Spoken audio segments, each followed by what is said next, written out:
في تحليلي لخروج الاهلي من افريقيا ومن قبلها خروج الاهلي او قرب خساره الدوري قدام بيراميدز، وكمان من قبلها الخروج من باتشوكا. خروج الاهلي من افريقيا ما بدأش من النهارده، بدأ من بعد خساره السوبر الافريقي قدام الزمالك، من بعد الاصرار على وجود كولر على راس الجهاز الفني للاهلي، رغم انه شطب فنيا، رغم ان مفيش عنده جديد يضيفه، رغم انه بقى مدرب مفيش عنده اي رؤيه لامكانيات اي لاعب. تغييراته في الدقيقة 75 فيما فوق مفيش عنده أي إضافة ولمسة فنية تشوفها الأهلي. أداء الأهلي اللي أنت شفته النهارده قدام صن داونز هو أداء الأهلي قدام الترجي في نهائي دوري أبطال إفريقيا الموسم الماضي، بس اللي اختلف إن صن داونز سجل هدف أنت اللي سجلته في نفسك في نهاية المباراة، لكن الترجي ما قدرش يسجل. أداء الأهلي النهارده هو نفسه أداء الأهلي قدام الزمالك لما تقدمت 1-0 ورجعت للخلف ركنت الأتوبيس، وبعد كده الزمالك بيقدر يسجل هدف نتيجة خطأ من يحيى عطية الله وبيحصل على اللقب.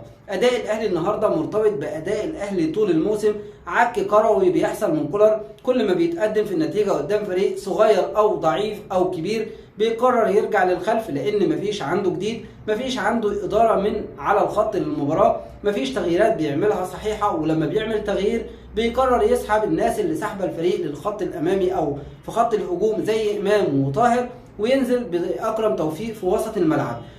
اداء الاهلي النهارده وخروج الاهلي النهارده مرتبط بدعم فئه كبيره جدا من جمهور الاهلي لكولر، اللي هو انت يا كولر جبت لنا بطولات فانت خليك، احنا هنفضل نقول ده جاب لنا بطولات جاب لنا بطولات، مش هنتكلم على اداء، مش هنتكلم على شغل فني، مش هنتكلم على اضافه فنيه بيضيفها للفريق. النهارده كولر مباراه سيئه جدا من اسوأ المباريات، اعتمد على نتيجه الذهاب، اعتمد على اداء فريقه في الذهاب، وقرر ان التشكيل اللي بيلعب بيه والخطه اللي بيلعب بيها في مباراه الذهاب اللي نفعت معاه 0-0 هناك ينقلها في استاد القاهره في وسط 80,000 متفرج، مع امكانيات لاعيبه عاليه جدا زي الاهلي، مع جوده لاعيبه صن داونز مش اعلى حاجه ومش افضل حاجه، وصن داونز فريق في المتناول جدا، فريق تقدر تكسبه، لكن باختيارات كولر وطريقه لعب كولر قرر ان احنا نخرج بره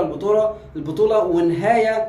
الاهلي يستحقها جدا، نهايه كولر يستحقها جدا ان احنا نسجل هدف في نفسنا. مباراه كان لازم ان انت حتى لو هتلعب بثلاثي في الخلف ما يكونش فيهم ياسر ابراهيم. ياسر ابراهيم بيرتبك بشكل كبير جدا، ياسر ابراهيم بعيد بقاله فتره كبيره جدا، ياسر ابراهيم على الارض وحش جدا، ياسر ابراهيم لبسك ضربه جزاء والحمد لله الحكم ما حسبهاش وسجل فيك هدف. الاهلي النهارده لو بيلعب بثلاثه في الخلف، مصطفى العش مع رامي ربيعه مع اشرف داري، هقول لك ده اسلوب لعب صح. لو بيلعب بظهيرين، واحد زي عمر كمال على اليمين وعلي معلول على الشمال، او محمد هاني على اليمين وحسين الشحات على الشمال، هقول لك ده اسلوب لعب صح. لو بيلعب